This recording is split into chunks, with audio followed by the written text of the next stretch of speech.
אחמד טיבי מייצג ציבור שמקרבו יוצאים רוב הרוצחים של הפיגועים הגרועים ביותר שאירעו בתוככי מדינת ישראל. זה כבר אפוקליפסה עכשיו. קליפסה. וזה מצדיק רצח מר אחמד, מצדיק רצח אחמד. שמו חבר הכנסת אחמד טיבי. וזה מצדיק רצח מר אחמד. שמו חבר הכנסת אחמד טיבי. כן, אני שכחתי לרגע. וזה מצדיק רצח מר אחמד. מה זה טיפשה? מה זה הדבר הזה?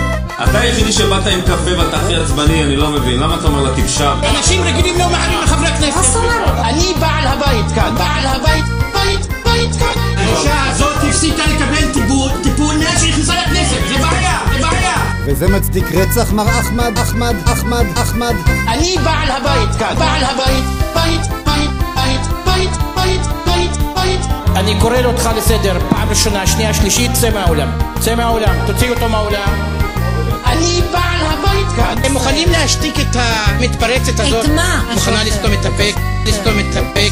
אני איש הומני. הומני, ודאי שהומני. אחמד טיבי מייצג ציבור שמקרבו יוצאים רוב הרוצחים. מר אחמד. אני איש הומני.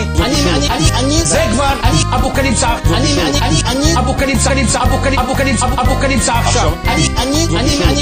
אני זאת ארצי ואתה לא תישאר בה.